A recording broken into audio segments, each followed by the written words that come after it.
फूलकोबी को जदि आपण केबे एभली भाबरे रोषेई करनांती ताले थरे निश्चित भाबरे रोषेई करके देखंतु। एते स्वादिष्ट लागिबो जे आपण बारंबार बनाया पे इच्छा करिवे। रेसिपी जदि भल लागिबो प्लीज लाइक करिवे।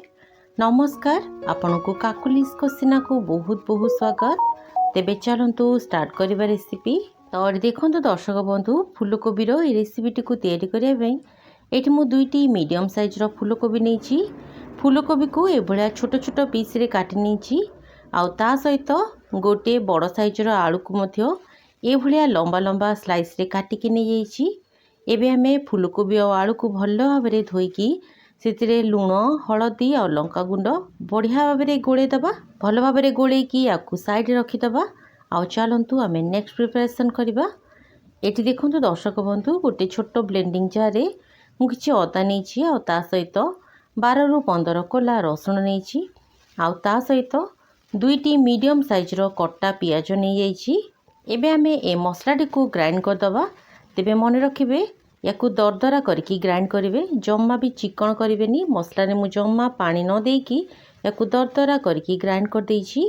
एबे चलंतु गैस ऊपर गोटे कड़ेटे बसेबा। एटी देखंतु कड़े रे मु अल्प किछि सोरिष तेल नेइछि। तेल भल भाबरे गरम हो गला परे एथिरे हमें फूलकोबी और आलू पकेबा। सोरिष तेल बदल रे आपण रिफाइंड तेल रे मध्य याकू बने पारिबे। तेबे सोरिष तेल रे बनेले फ्लेवर बहुत बढ़िया आसी थाए। तो देखंतु एबे हमें गैस फ्लेम को हाई टू मीडियम रे रखिबा। आ फूलकोबी और आलू को बढ़िया भाबरे भाजी दबा। एठी आपण देखि पाउथबे दर्शक बंधु, फूलकोबी और आलू बढ़िया गोल्डन कलर हेकी भाजी गलानी। एबे हमें ई फूलकोबी और आलू को गोटे प्लेट को बाहर कर दबा। एबे से सेम कढ़े रे मात्र गोटे चम्मच तेल दबा। एबे हमें ई तेल रे किछि कटा पियाज और कैप्सिकम पकेबा। पियाज और कैप्सिकम को मु बड़ बड़ खंड रे काटिकी नै जाइछि। गैस फ्लेम को पूरा हाई रे रखिबा। और हाई फ्लेम रे पियाज और कैप्सिकम को हल्का ट्रांसपेरेंट होला पर्यंत भाजी दबा। एठी आपण देखि पाउथबे दर्शक बंधु, पियाज बढ़िया ट्रांसलूसेंट हे आसिलानी। तो एबे हमें एथिरे किछि कट्टा टमाटो दे दबा। एठी मु दुईटी टमाटो को बड़ बड़ खंड रे काटिकी नै जाइछि। टमाटो एठी ऑप्शनल अछि। तेबे टमाटो पकेले तरकारी लुक्सटा बहुत बढ़िया आसीबो। तो देखंतु सब भाजी गला। एबे हमें याकू गोटे प्लेट ऊपर को बाहर कर दबा। एबे से सेम कढ़े रे आउ अल्प टिकी तेल नै जिबा। तेल भल भाबरे गरम हो गला परे इथरे हमें गोटे चामच गोटा जीरा पकेबा। जीरा भल भाबरे फुटी गला परे आमे जो मसला बाटिक रखिथिले से मसलाटी को इथिरे पके दबा। तेबे दर्शक बंधु, आपण माने ए भिडियोटी को केउ जगह देखुचंती निश्चय मते कमेंट जणेबे, जा फल रे मु आपन को धन्यवाद दे परिबी। एठी देखंतु एबे हमें मसला रे दे दबा गोटे चम्मच हल्दी पाउडर, ता सहित गोटे चम्मच लंका पाउडर, गोटे चम्मच जीरा पाउडर और स्वाद अनुसार लूण, और ता सहित 2 छोट चम्मच धनिया पाउडर मध्य दे दबा। ए सबु मसला पकेला परे एथे अल्प टिके पानी दे दबा।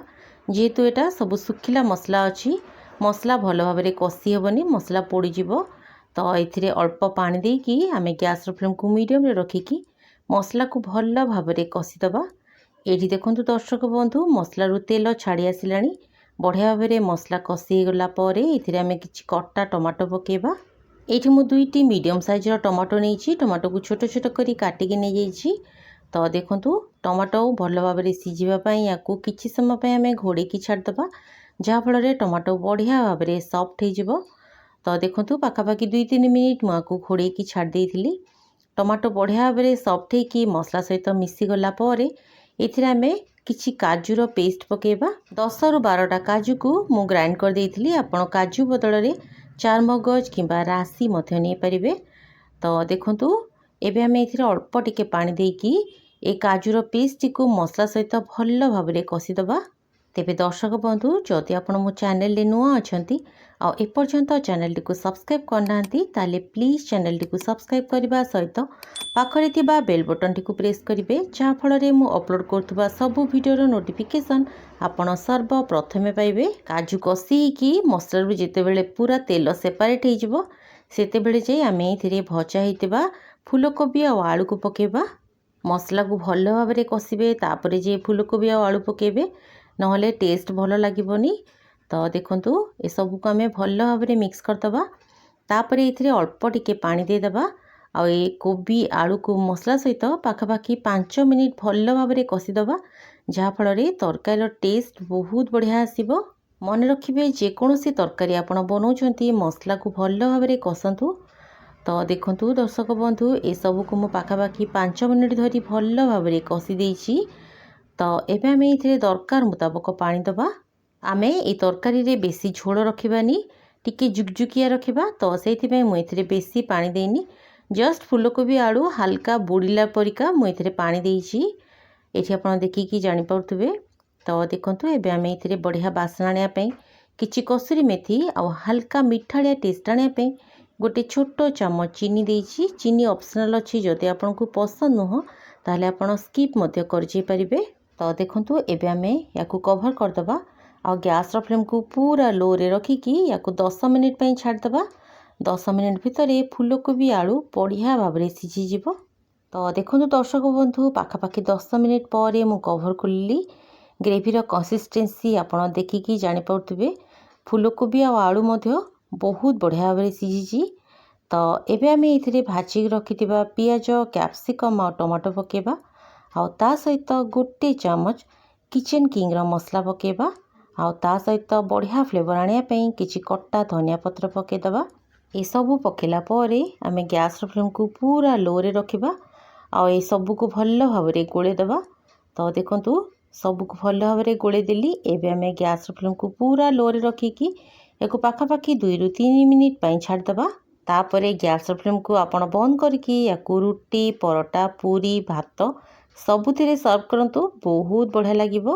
रेसिपी जदि आपनको भल लागिला ताहले प्लीज गोटे लाइक करिवे। फेसबुक पेज रे देखुतिले पेज टी को निहाती भाव में फॉलो करि नेबे। रहिली, धन्यवाद।